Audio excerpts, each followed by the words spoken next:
قبول نہیں ہوگی۔ لیکن اگر یہی چیز ایمان والوں پر لگائی جائے کہ دیکھو قرآن کہتا ہے کہ اللہ کچھ بھی قبول نہیں کرے گا، اس لیے صرف اللہ سے مانگا جائے، دوسرے کسی سے نہ مانگا جائے، تو کیا یا علی مدد ہوتا ہے، کیا یا رسول اللہ مدد ہوتا ہے، کیا یا غوث اعظم ہوتا ہے، یہ کچھ بھی نہیں۔ اس طرح کی چیزیں قرآن کی تعلیمات کے منافی ہیں، کیونکہ جہاں ایمان والوں کا تذکرہ آتا ہے اللہ وہاں پر بخشش کا تذکرہ فرماتا ہے، مغفرت کا تذکرہ فرماتا ہے، اپنے رحم و کرم کا تذکرہ کرتا ہے، عذاب کی بات وہاں جہاں کفار کا تذکرہ۔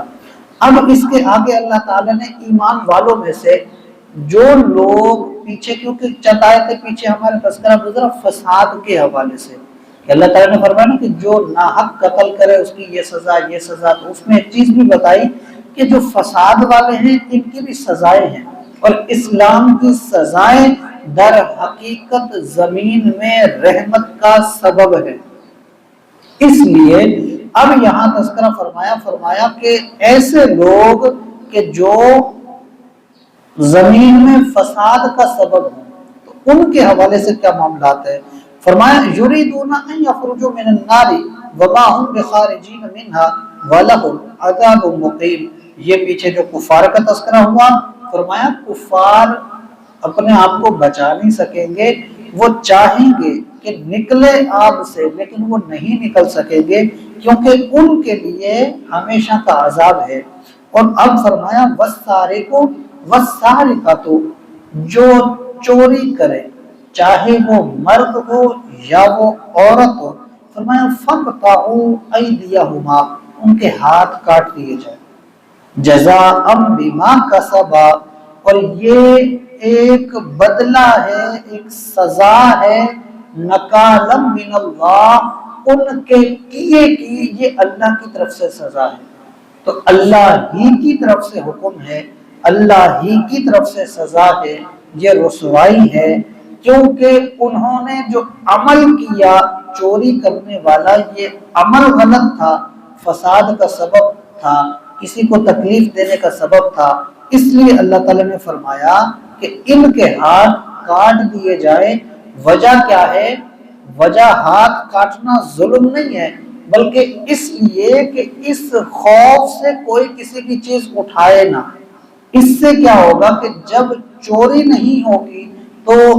وقت جو ایک معاشرہ ہے اس میں ایک امن ہوگا، ایک سکون ہوگا، ایک اطمینان ہوگا، تو کوئی کسی کو کسی کے ساتھ غلط فہمیاں نہیں ہوں گی، معاملات نہیں ہوں گے،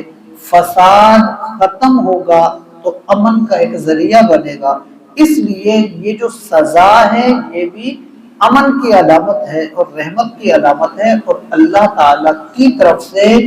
ایک انسانوں کے لیے اچھا فیصلہ ہے۔ تو فرمایا کہ جو اس طرح کرے اللہ کی طرف سے اس کے لیے یہ سزا ہے، واللہ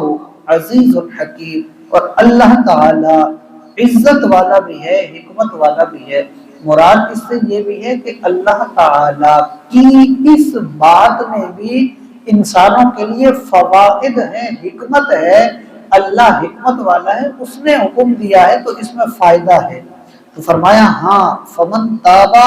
من بعد ظلمہ، ایسا کوئی بندہ جس سے ظلم تو ہو گیا، غلطی کر بیٹھا، لیکن اب اس کو احساس ہو گیا کہ یہ میں نے غلط کیا، تو ایسا بندہ اگر ہے تو فمن تابا من بعد ظلمہ، جو بندہ توبہ کر لے ظلم کرنے کے بعد، گناہ کرنے کے بعد، وَأَصْلَحَ، اور صرف توبہ نہ کرے بلکہ اصلاح بھی کرے، اپنی سدھار لے خود کو کہ بھی میں نے آئندہ ایسا کچھ بھی نہیں کرنا، اور جو نقصان کیا ہے کسی کا وہ نقصان پورا کر دے، کیونکہ یہ حقوق العباد ہے،